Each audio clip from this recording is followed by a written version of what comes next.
The dead ship answered on the fourth night, and the only person awake to hear it was a recruit who was not supposed to be on the bridge at all. Her name was Lena Morrow, and she was 19, and she had been in the Deep Survey Service for exactly 6 weeks, which made her the most junior member of the salvage crew of the Garrow's Hope by a margin of years. She had drawn the worst watch, the long, quiet one between midnight and dawn ship time, when nothing was supposed to happen, and the senior crew slept, and the only job was to sit in the dim bridge of the survey tug and make sure none of the readouts went red, while the Garrow's Hope hung in formation beside the thing they had come all this way to strip for scrap. The thing was a wreck. That was the official designation, logged in the survey records under a string of cold catalog numbers. An unidentified derelict, hull breached in 9 places, drifting in a slow tumble through the empty reach beyond the last charted beacon, dark and cold and dead, for what the radiation dating put at roughly 7,000 years. It was enormous, far larger than any ship the human worlds had ever built. A long blade of a hull pitted by 70 centuries of micrometeorite rain, its lights out, its reactors cold, its surface furred with the gray dust that collects on anything that drifts long enough in the dark. The survey company had found it by accident, flagged it as the richest single salvage strike in the company's history, and sent the Garrow's Hope to claim it before anyone else could. Nobody expected it to be anything but a corpse. 7,000 years was longer than human civilization. Whatever had built the wreck was long gone, and whatever crew it had carried were long dust, and the only value left in it was the metal, which was strange metal, dense and layered and worth a fortune, enough to keep the whole salvage company running for a decade. The plan was simple: cut it apart, haul it home, get rich. Lena had not wanted this posting. That was the truth she kept folded up small inside her, the way you fold a thing you are ashamed of. She had joined the Deep Survey Service because it was the only work that would take a girl from the orbital slums of a mining world, with no money, and no family connections, and nothing to recommend her but a stubborn streak and a knack for machines. The service did not care where you came from. It cared whether you could stand the long dark and the longer boredom, and Lena could stand both, because she had grown up with worse. But she had imagined, when she signed the contract, that deep survey meant discovery, new worlds, new stars, the great unmapped dark. It had not occurred to her that mostly it meant this: sitting in the cold bridge of a salvage tug in the middle of nowhere, waiting to help cut up something old and dead, so that men she would never meet could grow richer than they already were.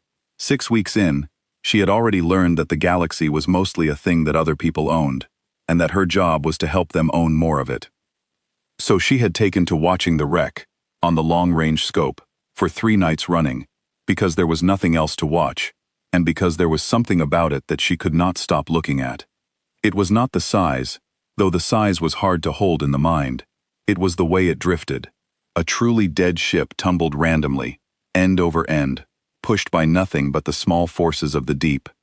This one tumbled, yes, but slowly, evenly, almost gently, the way a sleeper turns in the night.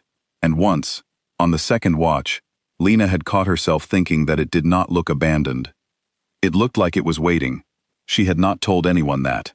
You did not tell the senior crew, 6 weeks in, that the 7,000-year-old corpse you had come to butcher looked to you like it was waiting for something.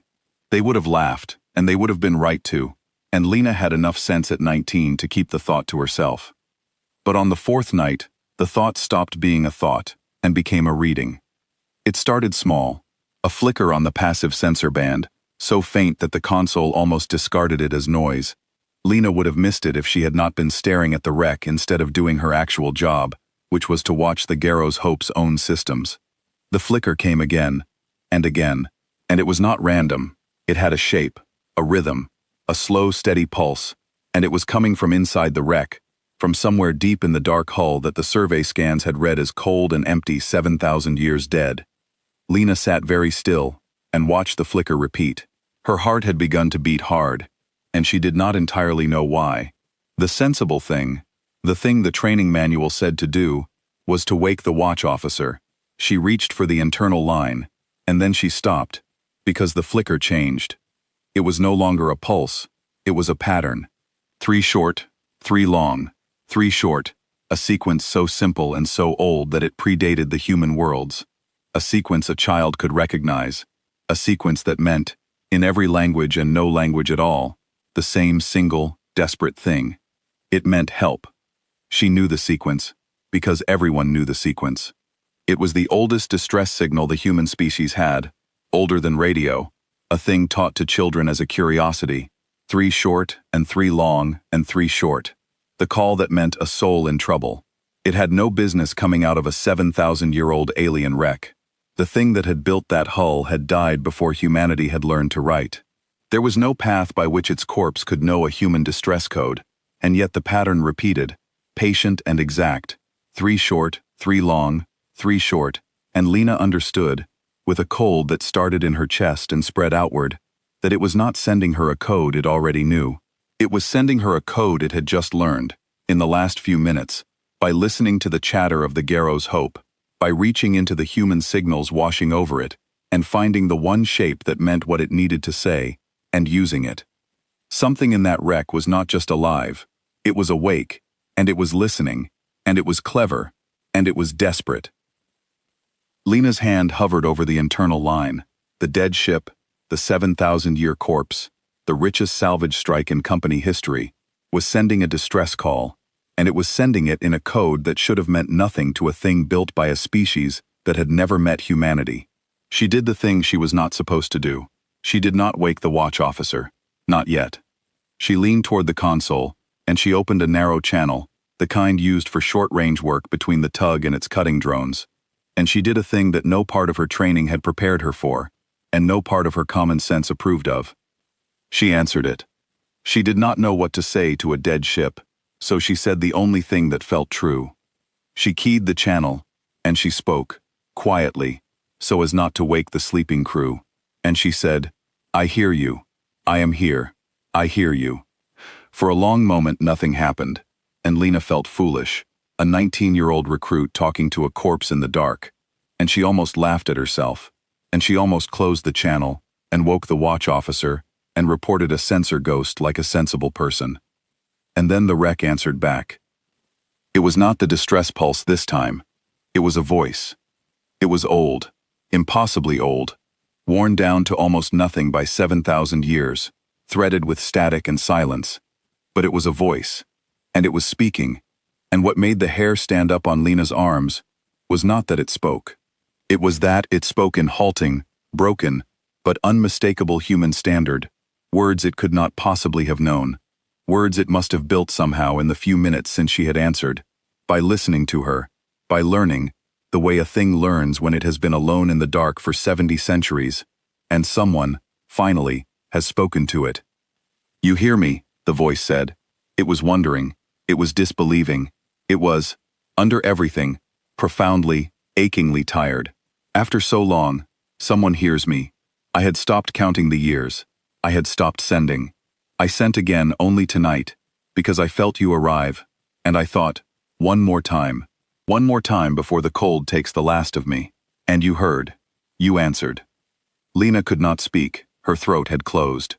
"Do not be afraid," the old voice said, and there was a terrible gentleness in it. "I cannot hurt you. I have not been able to hurt anyone in a very long time. I am almost gone. There is so little of me left. But there is something you need to know, child. You, and whatever fleet you came with, and I have been holding it for 7,000 years, holding it past the death of everyone who built me, holding it because there was no one to tell. And now there is you."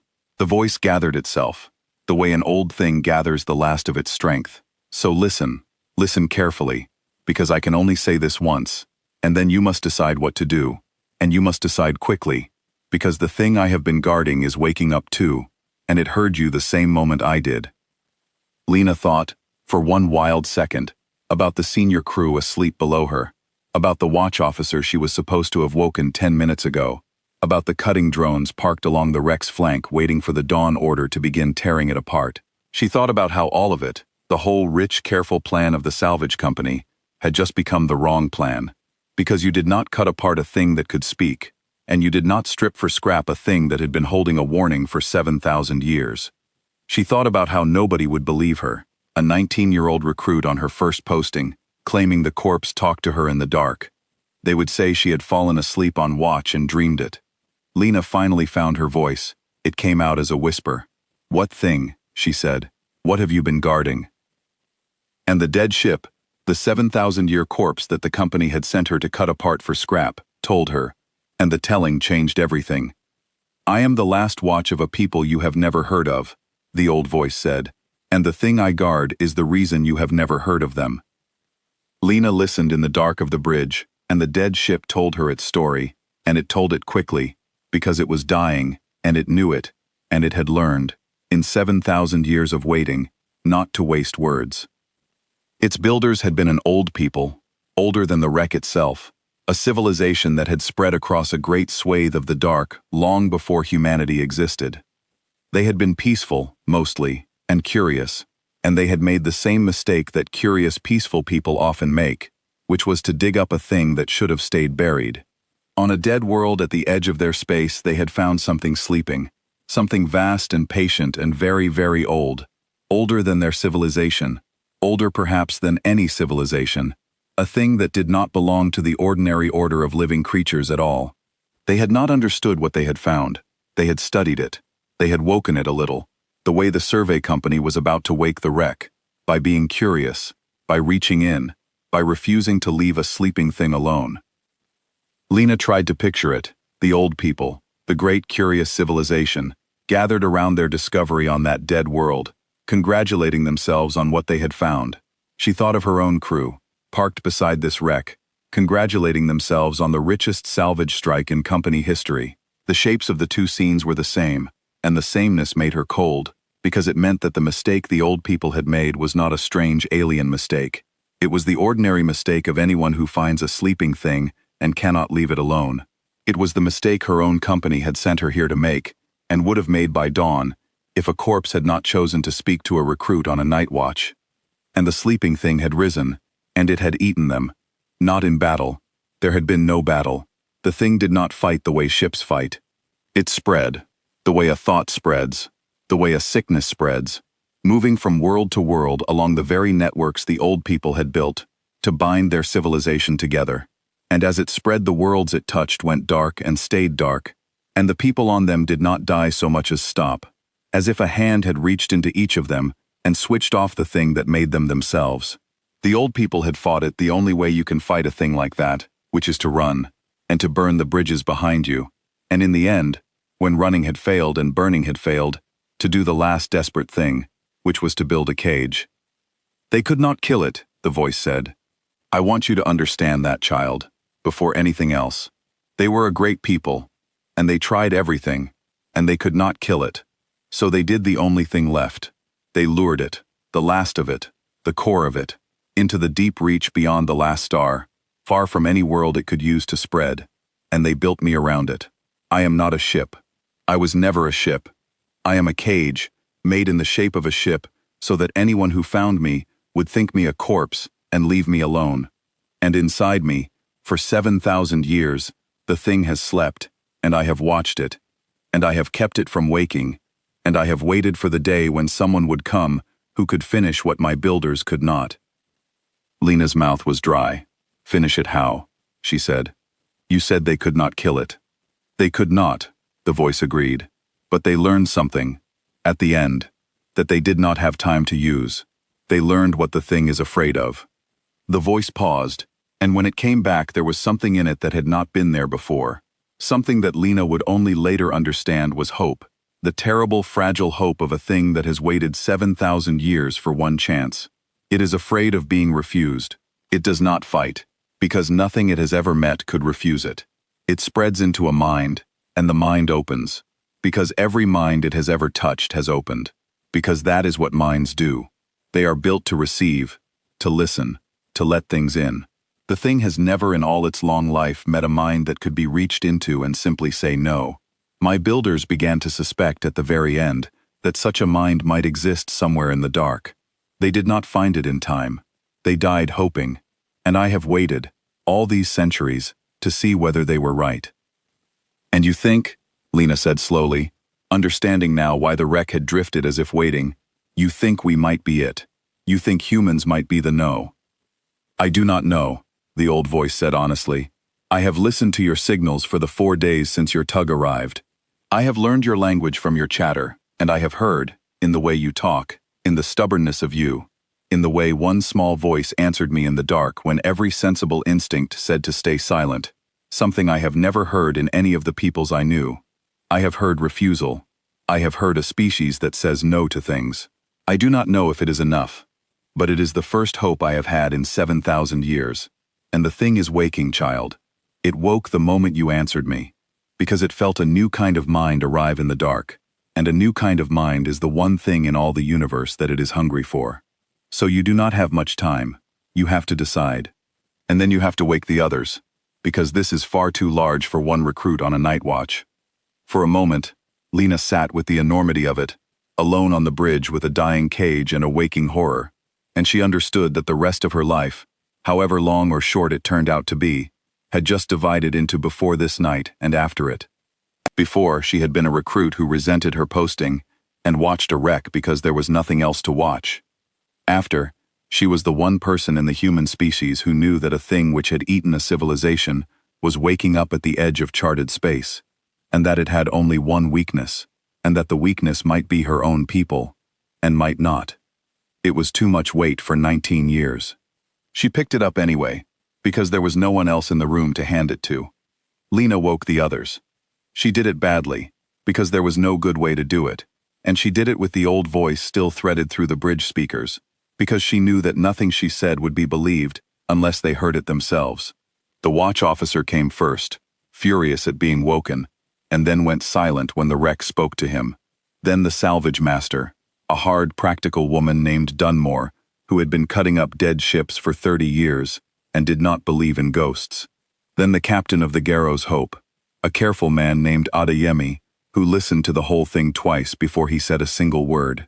By the time the old voice had finished its story for the 3rd time, the entire senior crew of the survey tug was crowded onto the small bridge in the middle of the night, staring at a console, listening to a corpse explain that it was a cage, and that the prisoner was waking, and that the only thing in the universe that might stop it was them. The crew of the Garrow's Hope were not soldiers. That was the thing Lena kept thinking, looking around the crowded bridge. They were salvage workers. Dunmore cut up dead ships. Adeyemi flew a tug. The rest were welders and riggers and machine hands, people who had signed on to take apart corpses for money, not to face down the thing that made corpses. There was no warship here, no fleet, no marines, none of the things a sane species would send against a horror that had ended a civilization.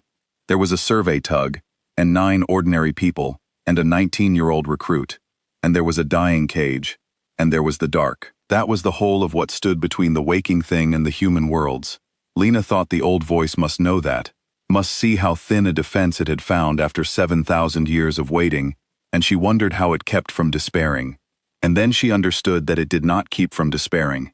It simply had nothing left to lose, and a thing with nothing left to lose can afford a hope that a richer thing could not. "It is a trick," Dunmore said, when the voice finally fell silent. She said it flatly, the way you say a thing you want very much to be true. "It is some kind of automated lure, a defense system. It wants us to come aboard so it can do whatever it was built to do. 7,000 years. Nothing talks after 7,000 years. We cut it up like we came to, and we go home.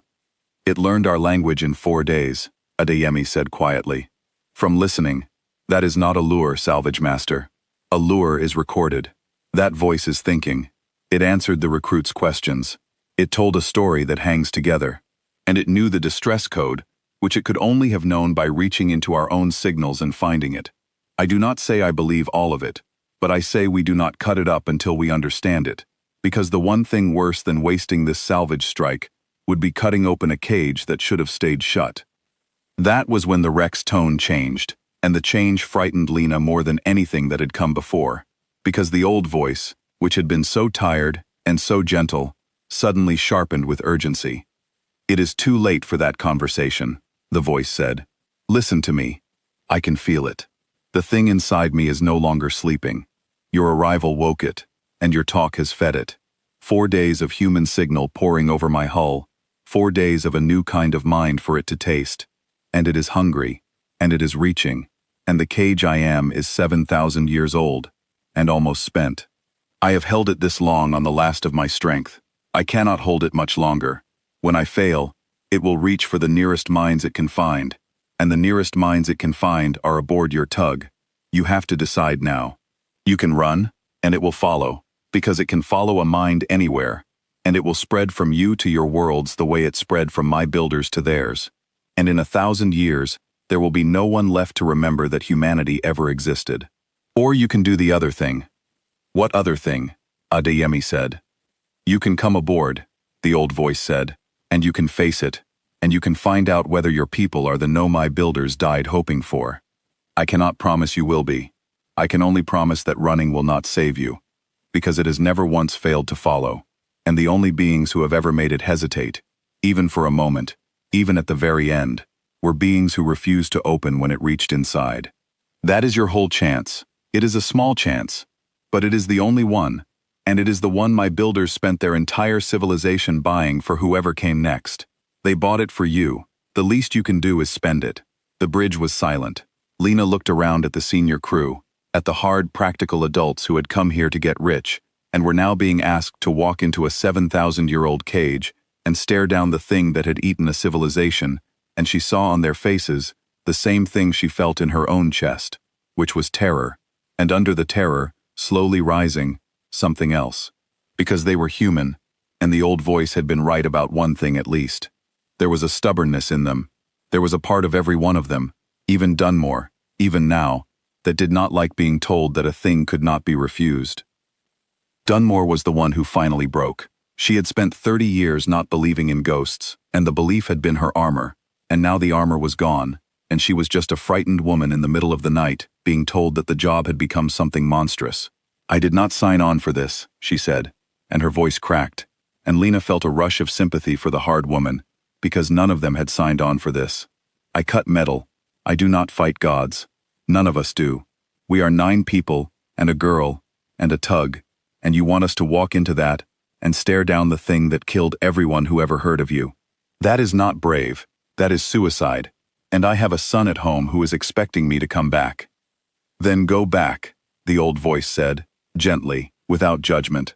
I will not force you. I have never forced anyone. That is the one thing the prisoner and I have in common, and the only one. But know this, before you choose. If you run, it follows. Not your tug, you. It will ride home inside one of you, in the part of you that wanted to stop, and it will reach your son, salvage master, and it will offer him the same peace it offers everyone, and he will say yes, because almost everyone says yes. The only way you keep your son safe is to be the thing that says no, here, tonight, where it is still small enough to face. I am sorry. I did not make the choice this hard. I only kept it open for 7,000 years, oh that someone would still have it. Dunmore stared at the console for a long moment, and then, slowly, she nodded, and Lena watched the fear in the hard woman's face turn into something else, something grim and steady, the particular courage of a parent who has been told exactly what is at stake. How do we face it? Lena heard herself ask. You said our minds. You said it reaches into minds. How do we say no to a thing that gets inside your head? I do not fully know, the old voice admitted. My builders never had the chance to learn, but I have watched it for 7,000 years, and I will tell you what I have seen. It does not take a mind by force. It cannot. It takes a mind by invitation, by finding the place in you that wants to be relieved of yourself, the place that is tired, the place that would rather stop, and it offers you stopping, and it makes the offer feel like peace. Every mind it has ever taken, it took because somewhere in that mind, there was a part that said yes. So the no is not a wall you build. The no is a thing you choose, over and over, in the worst moment, when stopping would be so much easier than holding on. That is all I know. That is all my builders learned. Whether your people can do it, I do not know. But I have heard your recruit refuse the easy thing 4 times tonight already. And I am, for the first time in 7,000 years, almost hopeful. There is one more thing you should know, the old voice added, and it is the hardest thing, so I have saved it for last. When you face it, it will not look like a monster. It will look like whatever each of you most wants to stop carrying. It reached into my builders and showed each of them their own exhaustion, their own grief, their own longing to set down the weight of being themselves. And it offered to take the weight, and they were so tired, at the end, that most of them let it. So when you go in, do not look for a beast. Look for the thing inside your own self that is tired. That is where it will be. That is the door it comes through. And the no you must say is not to a monster across the room. It is to the part of you that would rather be relieved of the burden of going on. That is why I think your people might be the ones. Because I have listened to you for 4 days, and your whole species sounds like a thing that is tired and goes on anyway. That is rarer than you know. That may be the rarest thing in the universe. We will find out tonight. The bridge was very quiet after that, because every person on it had just been told to expect a meeting with their own weariness. And every person on it knew exactly what their own weariness looked like, and not one of them was sure they could refuse it. Captain Adeyemi looked at his crew. He looked at the console.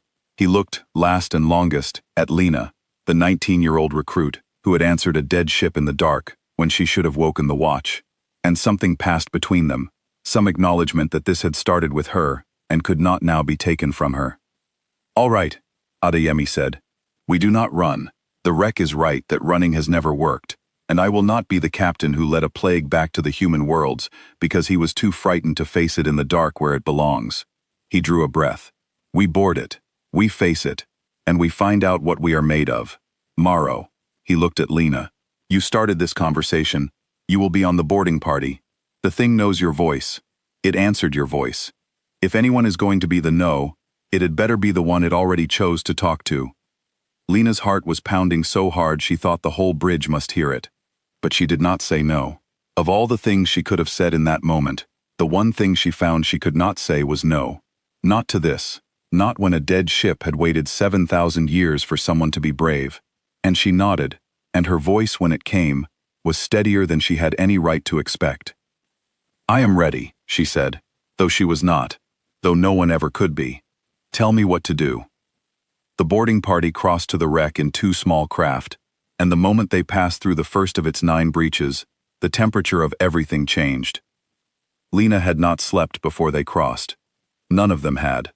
They had spent the last hours of the night in a frightened huddle in the tug's small galley, while the old voice told them everything it could about what waited inside, and the dawn watch had come and gone, with no one cutting anything, and at the end of it, Captain Adeyemi had simply stood up and said that waiting longer only fed the thing, and that if it had to be done, it was better done now, while they still had the nerve.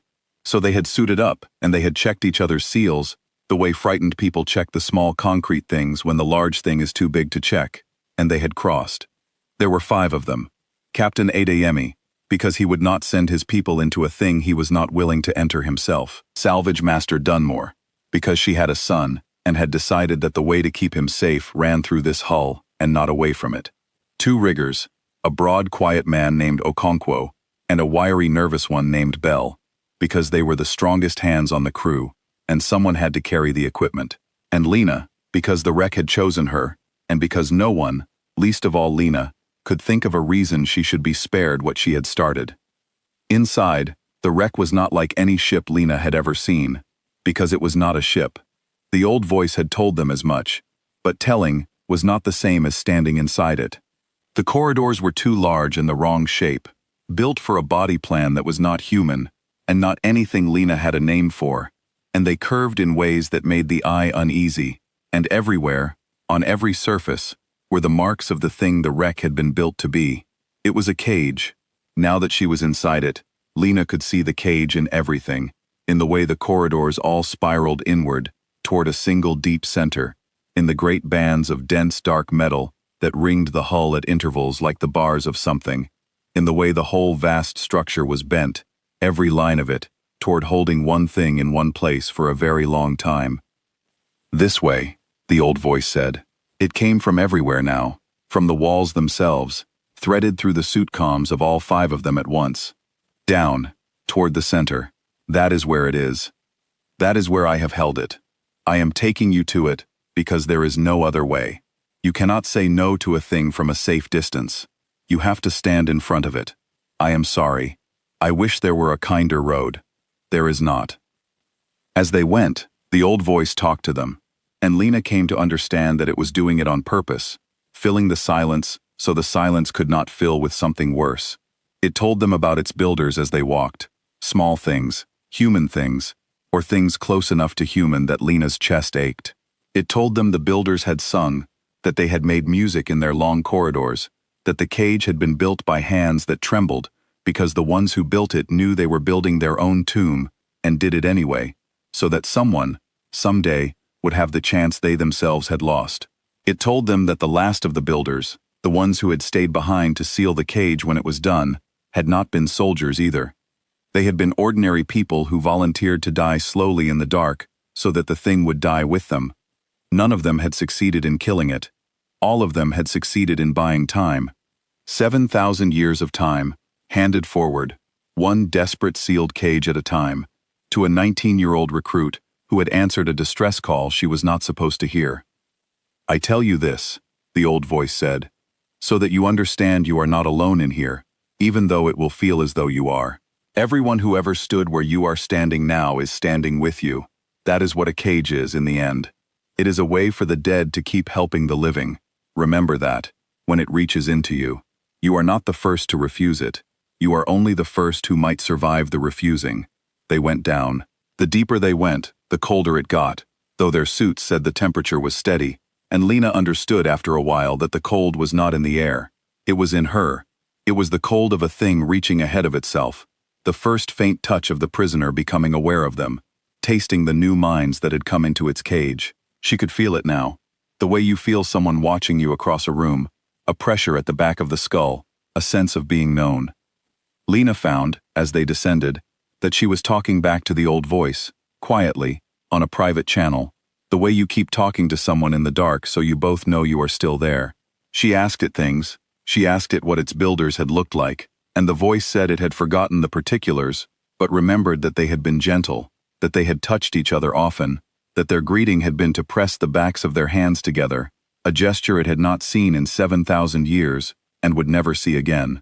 She asked it whether it had a name, and the voice was quiet for a long moment, and then said that it had been given one, once, by the builders who sealed it, a word in their tongue that meant the one who stays awake, and that no one had spoken the name in 7,000 years, and that it would like, if she did not mind, to hear a voice say it one more time before the end. So Lena said it, the strange soft word the voice taught her, and the voice made a sound she had no name for, and she understood that she had given it something, in the dark, that it had wanted for 70 centuries, which was simply to be called by its name, by someone who knew it was there. Twice on the way down the pressure surged, a sudden hard pull at the back of every skull, and twice Lena felt one of the others falter mid-step, drift toward a wall, begin to sit, and twice the old voice spent a little more of itself to push the moment back, dimming the chamber ahead so there was nothing soft to look at, sharpening the cold so there was nothing warm to sink into. "It is testing you already," the voice murmured each time. "It is not the real reach yet. It is only learning the shape of your tired places, the way a hand learns a lock in the dark. Keep walking. Do not let it practice on you for free." "It knows we are here," Adeyemi said. His voice was tight. "It is known since you boarded," the old voice said. "It is not afraid of you. It has never been afraid of anything that came toward it, because everything that ever came toward it, it took. It is curious about you. It is tasting you. It is finding the tired places. Do not let that frighten you more than you can help. Curiosity is slower than hunger. As long as it is curious, you have time. When it stops being curious, you will know, and then you will have to choose." The deeper they went, the more the cage seemed to fight for them. Lena had not expected that. She had expected a dead place, a passive corridor, but the cage was not passive. It was spending the last of itself to make their path possible. Doors that should have been frozen shut for 7,000 years ground open ahead of them. A section of corridor that had buckled in some ancient impact lit faintly, just enough to show them the safe footing along its edge. Once, when Bell stepped wrong near a long fracture in the hull, and a piece of broken bracing swung free toward his helmet, a panel slid out of the wall and caught it, slow and deliberate, and held it until he was past. The cage could barely keep its prisoner asleep.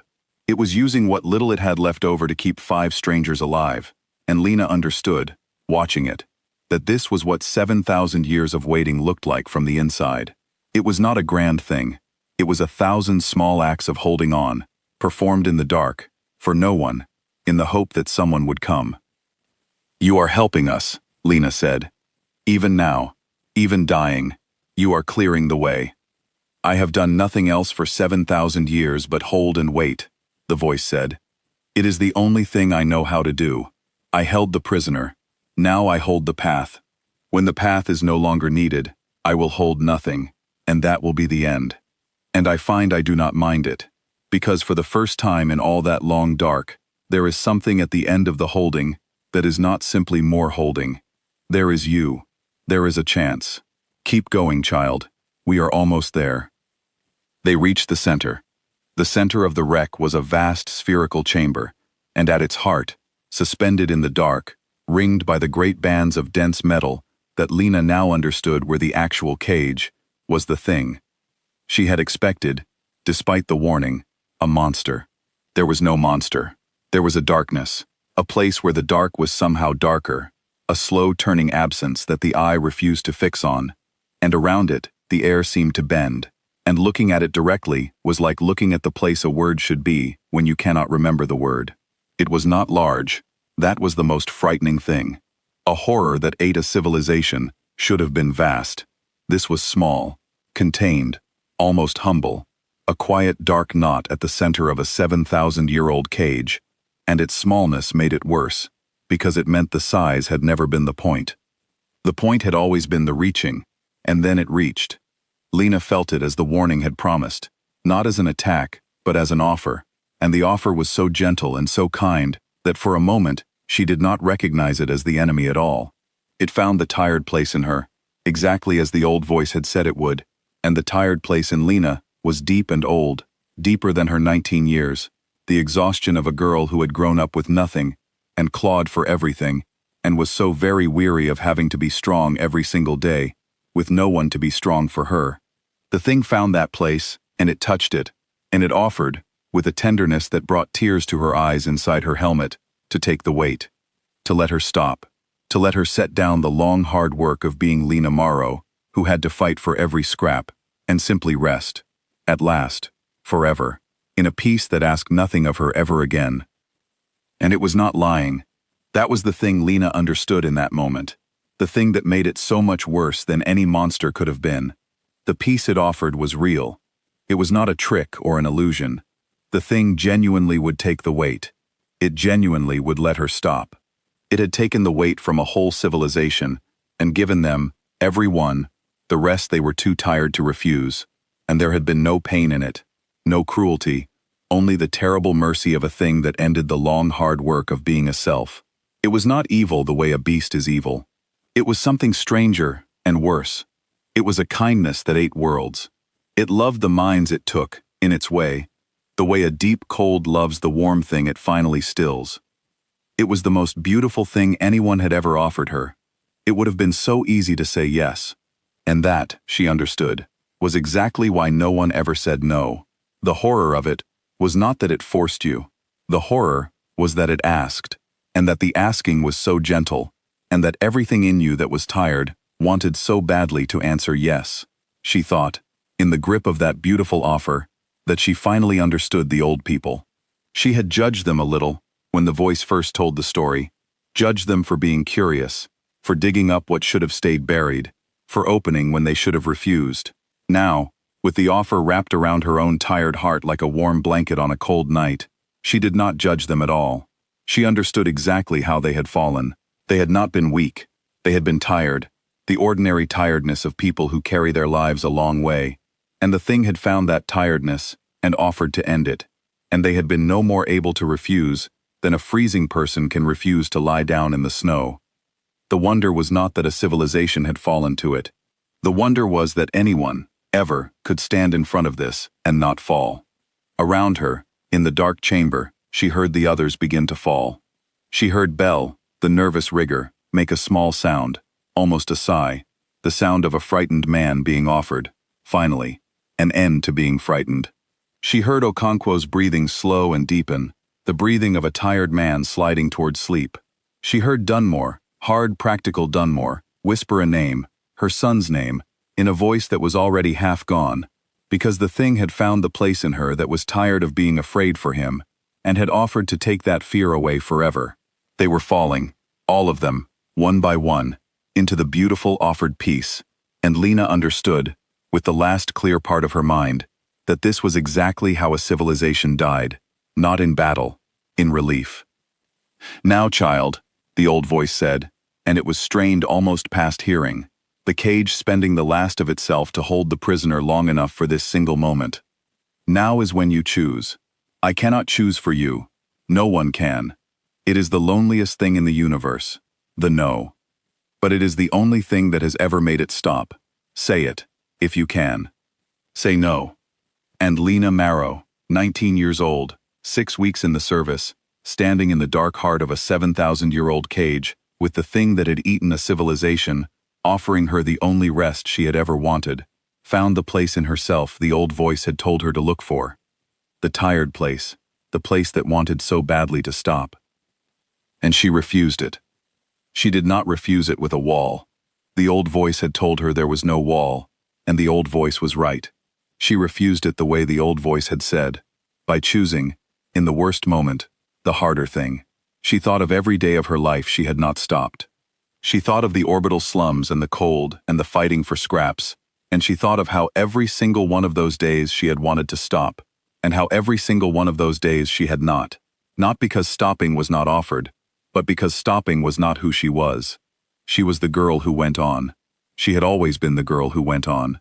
That was the whole of her, the only thing that had ever been entirely hers, and this beautiful, dark, gentle thing was asking her to give it away, and she found, in the deepest tired place where it had reached, that this was the one thing she would not give. It was not a triumphant refusal. She wanted to be honest about that, later, when she told it. It was not brave the way the stories make bravery, loud and certain. It was small, and frightened, and it hurt, because saying no meant choosing to keep carrying the very weight she most wanted to set down, choosing the cold slum, and the long fight, and the loneliness, choosing all of it, forever, over the beautiful offered rest. It was the hardest thing she had ever done, and she did it not because she was strong, but because, when it came to the final moment, she discovered that she would rather be tired and herself than rested and gone. That was all. That was the whole of the no. It was not a weapon. It was a preference, held against the easiest thing in the universe, in the one moment it mattered most. "No," Lena said. The word was small in the vast chamber. It was just a word, just 2 letters, spoken by a frightened 19-year-old in a borrowed suit. But the thing in the cage, the ancient patient horror that had eaten a civilization and never once in all its long life been refused, recoiled from it as if she had struck it, and the slow-turning darkness at the heart of the chamber shuddered, and for the first time in 7,000 years, for the first time perhaps in its entire existence, the thing that took everything met a mind it could not take. Lena felt the recoil as a physical thing, a sudden release of the pressure that had been wrapped around her, like a hand snatched back from a stove. And in the space the release opened, she felt something she had not expected, something that the old voice had not warned her about, because the old voice had never seen it happen. She felt the thing's confusion. It did not understand what she had done. It had reached into a mind and offered the thing it always offered, the thing nothing had ever refused, and the mind had said no, and the thing had no model for that, no experience of it, no way to make sense of a creature that would choose its own weariness over the rest it was offered. For the first time in its endless life, the thing that knew everything about minds had met one it could not read, and the not reading frightened it, in whatever way a thing like that could be frightened. And Lena understood, in a rush of fierce, wild clarity, that the old voice had been right about everything. This was the weakness. Not a weapon, not a wall. Just a creature too stubborn to be relieved of itself, standing in the dark saying no. Again, the old voice breathed, and there was something in it now that Lena had never heard, a wild, disbelieving joy. It worked. It worked, child. My builders were right. Say it again. Wake the others. The no spreads if you let it. Show them how. Waking the others was harder than refusing for herself, because she had to reach them through the thing, into the very dark it had wrapped them in, and offer them something it could not. Lena went to Dunmore first, because Dunmore had a son, and because the name the salvage master had whispered was still hanging in the cold air. She crossed the chamber to where the hard, practical woman knelt, her eyes half closed, sliding gently down into the offered peace, and Lena took her by the shoulders and did the only thing she could think of, which was to refuse on Dunmore's behalf, out loud, where Dunmore could hear it. "Your son," Lena said, close to the woman's helmet, fierce and low. "You said his name. You did not say it to say goodbye. You said it because you are not done. You have to go back. He is waiting. Say no, and say it for him." For a terrible moment nothing happened, and Lena thought she had failed, thought Dunmore was already too far gone, already too deep in the warm dark to find her way back. And then the salvage master's eyes opened, and they were full of tears, and they were furious. The fury of a parent who has just remembered exactly what is being taken from her, and Dunmore said the word, ragged and broken and absolute. "No," Dunmore said, and then again, stronger. "No, not yet. Not while he is waiting." And the dark let her go. Lena would remember the look in Dunmore's eyes for the rest of her life. It was the look of someone who had been to the very edge of stopping, who had felt the warm dark close over her head, and who had been pulled back not by a rope or a hand, but by a single word and the memory of a child. Dunmore looked at Lena the way you look at the person who has just given you back your own life, and there was no time for either of them to say anything about it. But the thing was understood between them, and it would stay understood, a debt that did not need words.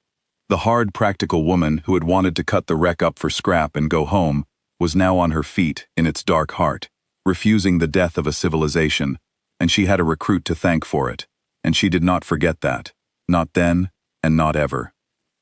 Okonkwo was harder to reach than Dunmore had been, because the big quiet rigger had no child to call him back, no single bright thing the thing could not match.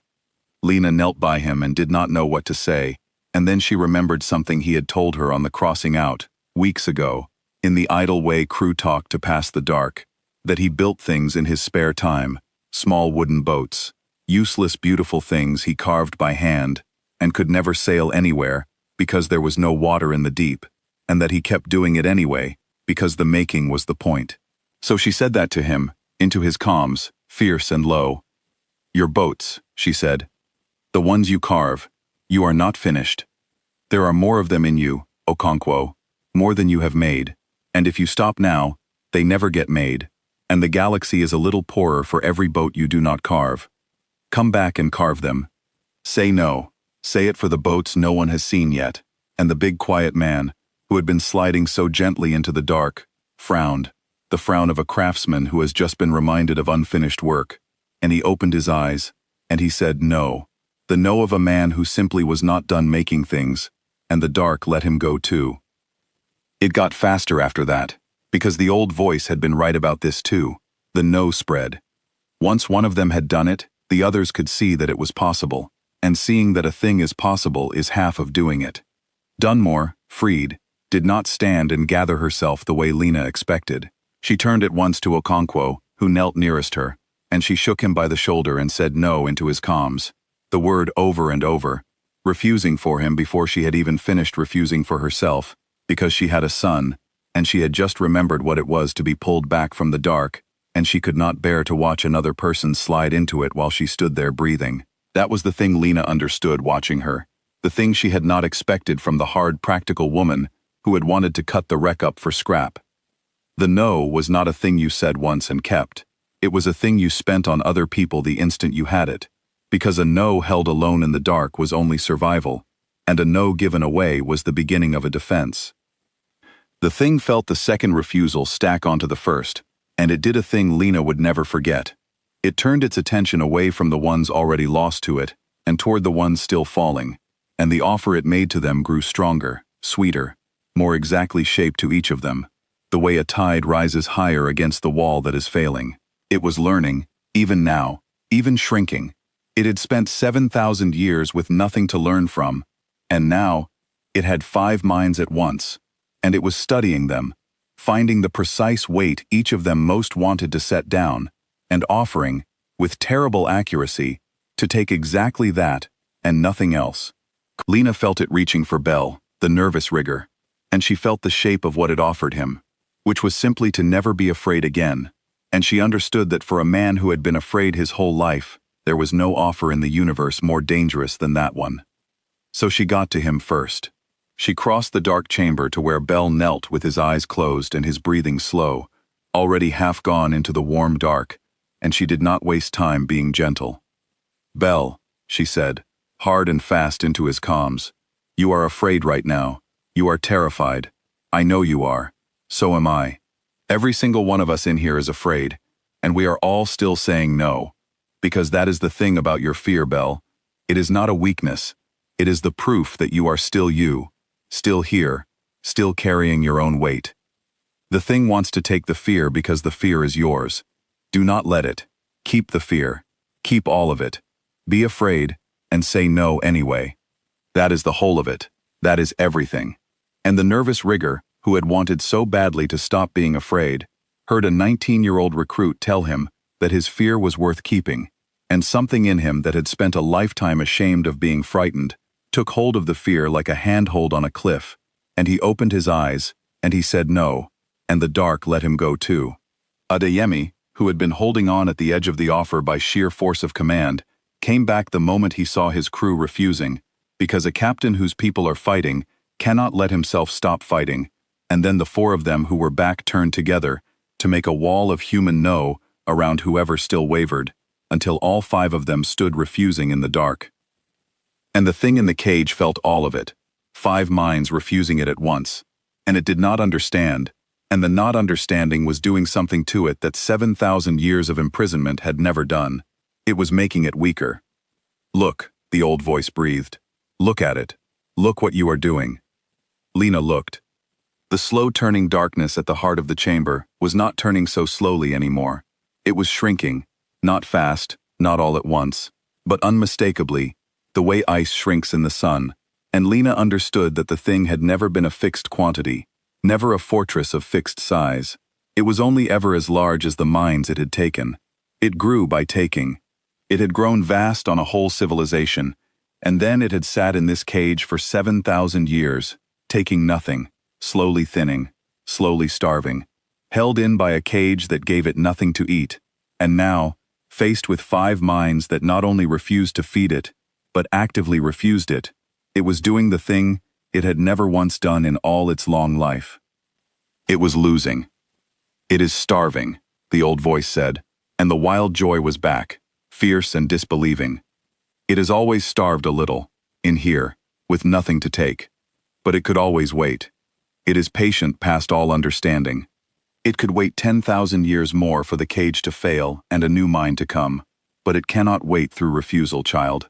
Refusal does not just deny it food. Refusal takes food away. Every time one of you says no, it does not just fail to grow. It shrinks. You are not holding it off. You are unmaking it. Keep saying no. Do not stop. This is the thing my builders died hoping for and never got to see. Keep saying no." And as it shrank, something else happened. Something the old voice had not foreseen, because the old voice had spent 7,000 years thinking only about the prisoner and never about itself.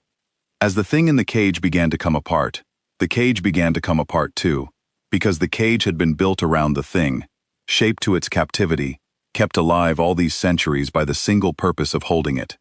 With the prisoner failing, the wreck no longer had a reason to hold itself together, and Lena felt the great old structure around them begin, very gently, to let go. Lights that had never lit in 7,000 years flickered once, a last salute, and went dark. The deep hum that had threaded the corridors began to fade. The old voice, which had filled the hull from everywhere, grew thinner, more distant, the way a voice grows thin when the one speaking it is finally, after holding on so long past all reason, beginning to let go. "You are dying," Lena said to the voice, understanding it all at once. "The cage, you, as it dies, you die. You knew that. You knew it from the start. You knew that the only way to finish this was to spend the last of yourself, and you let us in here anyway, and you never said, 'I have been dying for 7,000 years, child,'" the old voice said, and there was no sorrow in it, only a vast and ancient peace. "I died with my builders. What has been here since is not living. It is only watching. A watch does not fear its own ending.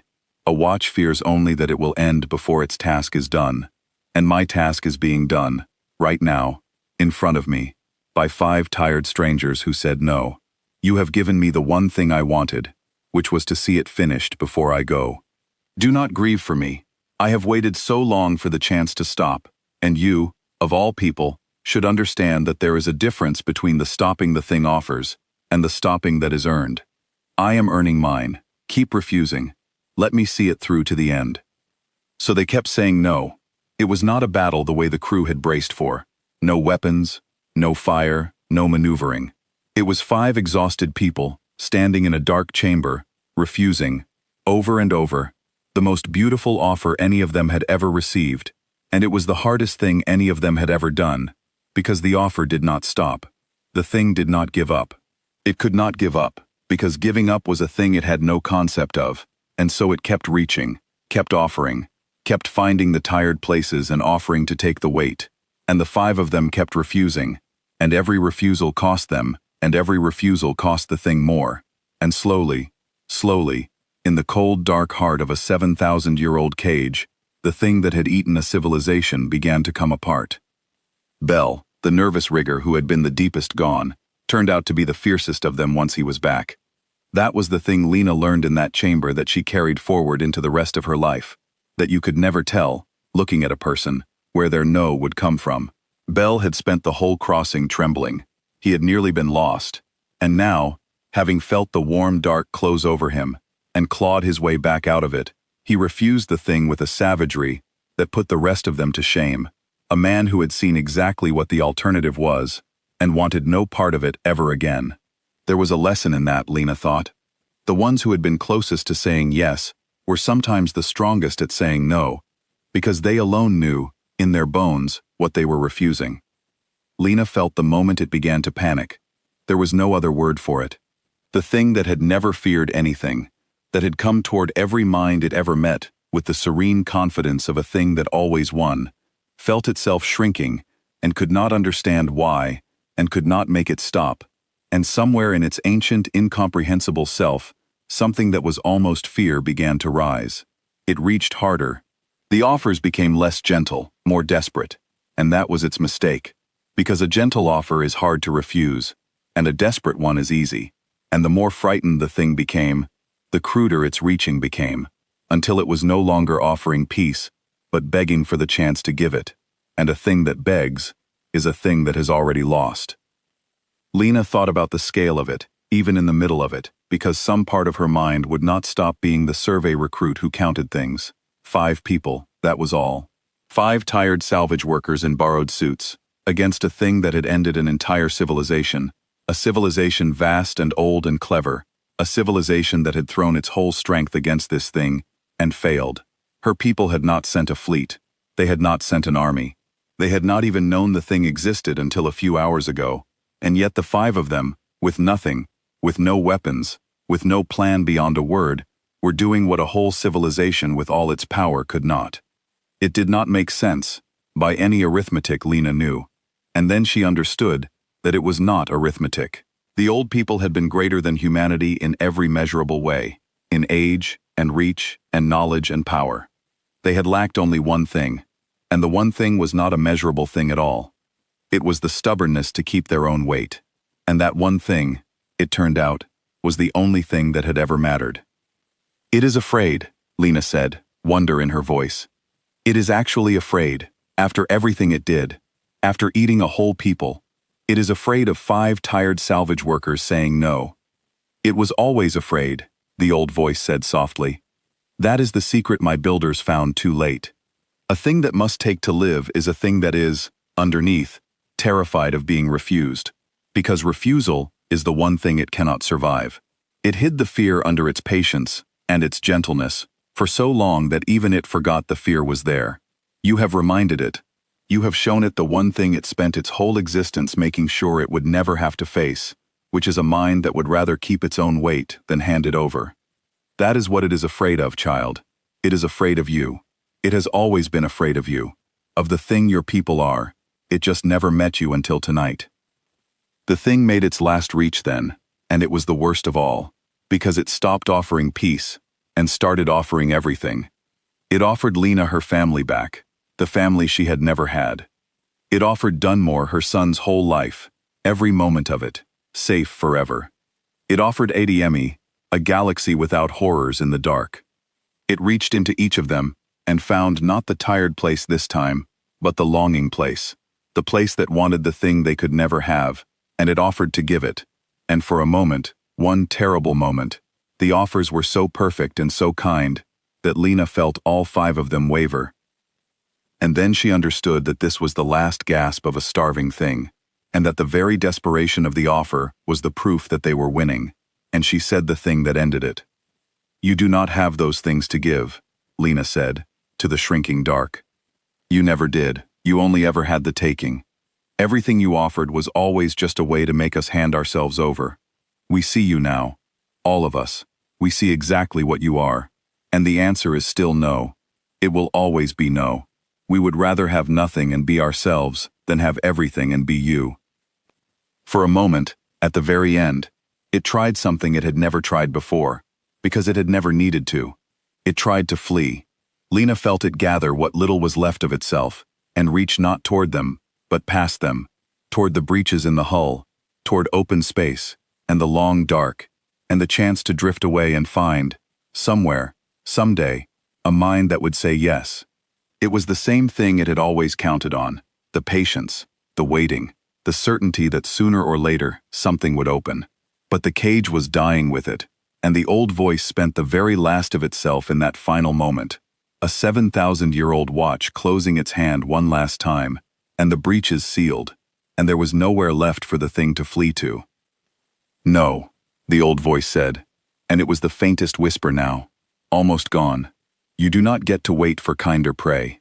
Not this time. This time you stay, and you face the ones who refused you, and you end here, in the dark, where my builders meant you to end. That is the last no. That is mine. I have waited 7,000 years to say it. No." And the thing in the cage, the ancient patient horror, the kindness that ate worlds, heard 6 minds refuse it now, 5 human and 1 ancient and dying, and it had nothing left, no offer it had not made, no tired place it had not found, no longing it had not tried to fill, no dark to flee into, and faced at last with a thing it could not take, and could not understand, and could not survive. It did the only thing left to a starving thing that has run out of prey. It began to die. The thing did not die the way a beast dies. It died the way a long cold finally lifts, slowly, and then all at once, and then it was simply gone, and the dark in the heart of the chamber was only ordinary dark again. Lena stood in the silence that followed, and could not at first believe it was over. None of them could. 5 people in borrowed suits stood in the cold heart of a 7,000-year-old cage and waited for the offer to come again, the beautiful, terrible offer. And it did not come. And slowly, slowly, they began to understand that it was never going to come again, that the thing which had eaten a civilization and waited 70 centuries for fresh prey was gone, unmade, refused out of existence by 5 tired strangers who would rather keep their own weight than hand it to anything. Lena became aware, slowly, of the others around her, of their breathing, of the small human sounds of 5 people who had not died when they had been certain they would. Dunmore was weeping, silently, the tears running down inside her helmet, and she was not ashamed of it, and no one would ever think less of her for it. Okonkwo, the big quiet rigger, had sat down heavily on the cold floor of the chamber, as if his legs had simply stopped holding him. Adeyemi stood very straight, the way a captain stands when he is holding himself together for the sake of his crew, and only Lena, close to him, could see how badly his hands were shaking. They were alive. They had walked into the thing that ended a civilization, and they had walked out, and the walking out was almost harder to believe than the walking in had been. "Is it done?" Bell asked. His voice shook. "Is it really done?" "It is done," the old voice said. It was very faint now, fainter than Lena had ever heard it, a thread of sound at the edge of hearing. "It is done, and I am almost done with it, and I find I do not mind. 7,000 years, child.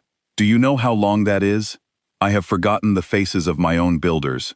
I have forgotten the songs they sang in these corridors, though I held the memory of them as long as I could. I have forgotten almost everything, except the one thing I could not afford to forget, which was the watch.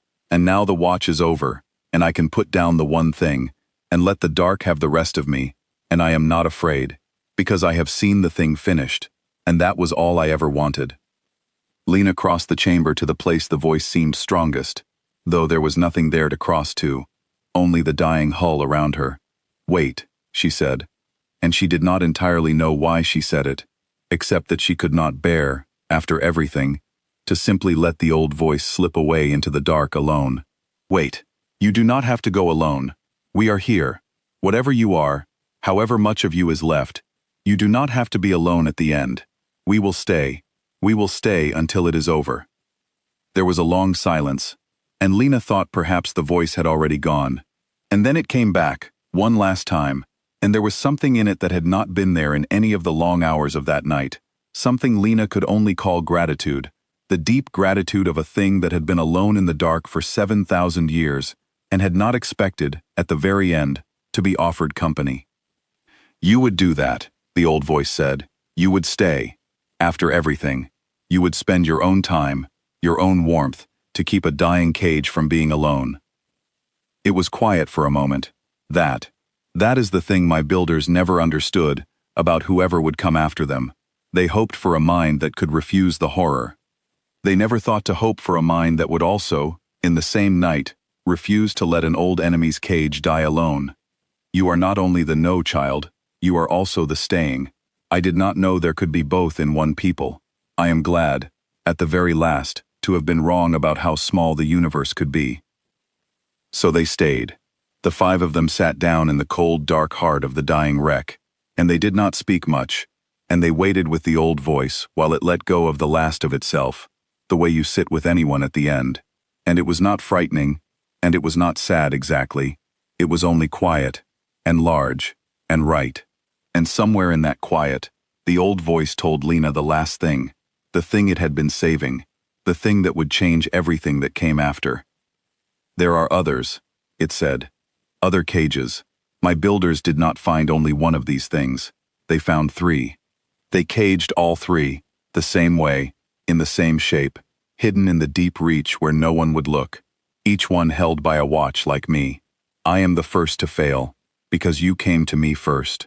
But the others are out there, child, 2 more, drifting dark and patient in the long dark, each with a thing inside it waking slowly, each with a watch growing thin. I do not know where they are.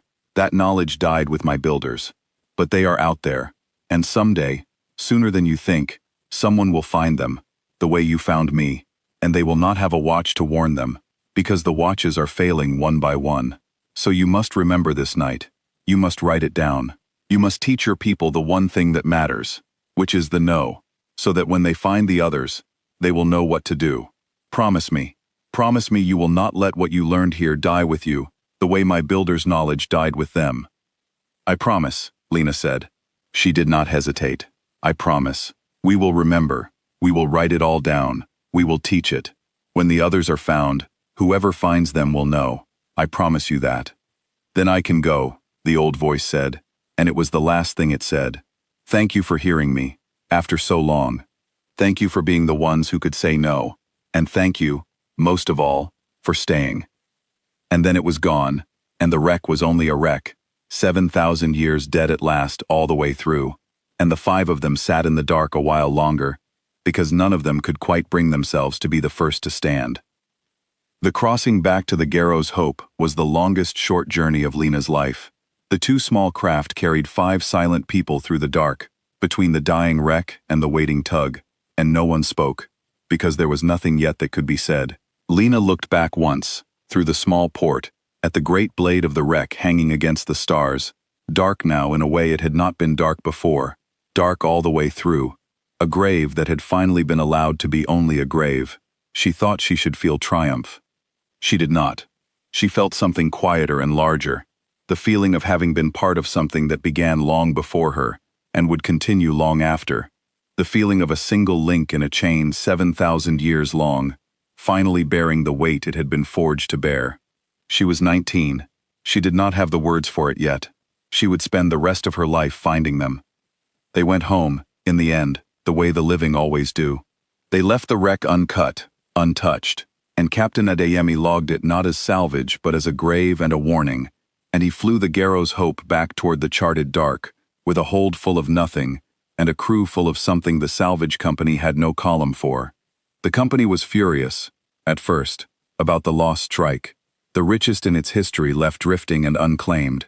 And then the company read the report, and listened to the recordings Lena had made of the old voice, and went very quiet, and the fury turned into something else, the slow, cold dread of people who have just learned that there are two more of these things in the dark, and no watches left to warn the ones who find them. Lena Morrow did not stay a recruit for long. She had gone out a nobody, a girl from the orbital slums with nothing to recommend her but a stubborn streak and a knack for machines. And she came back the one person in the human species who had stood in front of the thing that ate civilizations, and said no, and lived. The service did not quite know what to do with her. There was no rank for what she had become, so they made her something new. They made her the first of a small, strange order, a thing the human worlds had never needed before, a corps of people trained for one purpose, which was to find the other two cages, before the other two cages found a mind that would say yes, and to be, when they were found, the no that the old voice had died hoping for. There was a great deal of argument, in the first years, about whether to believe any of it. There always is. Some said the recordings were a hoax, that a frightened recruit had imagined a voice, and the rest had caught the fear like a fever. Some said that even if it was real, the thing was dead, and the warning was a relic. Lena understood the doubt. She had been there, and she had nearly doubted it herself, in the cold mornings afterward, when the whole night took on the unreal shimmer of a thing that could not have happened. But she had the recordings, and she had 4 other witnesses, and she had something the doubters did not have, which was the absolute certainty of a person who has stood in front of the thing and felt it reach inside. You did not doubt it, after that. You could not. And slowly, witness by witness and year by year, the doubt wore down, the way doubt always wears down in front of someone who simply will not stop saying the same true thing. Dunmore went home to her son. She left the service not long after, because she had a child to raise, and had decided that the way to keep him safe no longer ran through the dark, and Lena never blamed her for it, because Dunmore had already done the thing that mattered, had already said the no in the worst moment, had already proven what she was. But she never forgot, and on the anniversary of that night, every year for the rest of her life, she sent Lena a single short message, always the same 2 words, the words that had pulled her back from the edge. Not yet. It became a kind of password between them, those 2 words, a way of saying that they were both still here, still carrying their own weight, still refusing the easy thing one more year. She trained them herself, in the years that followed. She taught them the story, all of it, the old people, and their mistake, and their long, desperate caging, the 7,000-year watch, the night 5 tired salvage workers refused a horror out of existence. And she taught them the one lesson that mattered, the lesson the old voice had given its last breath to pass on, which was that the no was not a weapon and not a wall, that it was only a choice, the hardest choice, made in the worst moment, to keep your own weight, rather than hand it to the thing that offered to take it. She taught them that anyone could be the no, the nervous ones, and the hard ones, and the recruits on their first night watch, that you could never tell where it would come from, and that this uncertainty was not a weakness but the whole point, because a thing that ate by finding the one yes in a crowd could be beaten only by a people who had learned to be, every one of them, the no. She thought often, in the training years, about why it had worked, because she wanted to teach it true and not as a legend. It had not worked because humans were special. It had not worked because humanity was stronger or wiser or better than the old builders, who had been greater than humanity in every way that could be measured. It had worked because of a single small accident of what humanity was, a thing that had come not from any virtue, but from a hard history, from a species that had spent its whole existence having to go on, when going on was the last thing it wanted to do. The old builders had been a fortunate people, mostly peaceful and curious and comfortable, and comfort, it turned out, was the very thing the horror fed on, because a comfortable mind has not practiced refusing the offer to stop. Humanity had practiced. Humanity had practiced for its entire brutal history, Every tired soul who got up one more morning, every grieving heart that kept beating, every recruit in every slum who clawed for one more day. The no had not been a gift, it had been a callus, grown over 10,000 years of having no choice but to keep going. The horror had never met a callus like it, because it had never met a people who had suffered quite the way humanity had suffered, and survived it the way humanity had survived it, and grown, without ever meaning to, exactly the one thing that could kill it. That was the lesson Lena taught hardest, because it was the one most likely to be forgotten. Not that humans were chosen, that humans were practiced, and that the practice had to be kept up, every generation, or the callus would soften, and the next people who found a cage would find themselves comfortable, and curious, and unprepared, exactly like the old builders, and they would open, and it would begin again. Lena grew old in the service she had built. The two other cages were not found in her lifetime, though her core searched the deep reach for them year after year, and she made her peace with that, because she understood at last that the work was never about being there for the ending. The old voice had taught her that a watch does not need to see the end of the thing it guards, it only needs to keep the chance alive, and hand it forward, intact, to whoever comes next. So she handed it forward. She wrote it all down, the way she had promised, every word of that long night. And she trained the ones who would train the ones who would someday stand in another cold, dark chamber and feel the beautiful offer wrap around their own tired hearts. And she trusted them to do what she had done, which was to be tired, and to be themselves, and to refuse. And on the last night of her long life, when the deep cold came for her at the end, the way it comes for everyone, gentle and patient and offering rest, Lena Morrow, who had once been a nobody on a night watch, looked it in the face, the way she had looked at the thing in the cage 70 years before, and she said, one final time, into the dark that had waited 7,000 years, and now waited only a little longer, the one word her whole species had been forged across 10,000 hard years to learn, and the dark, as it always had for her, let her keep her own weight to the very end.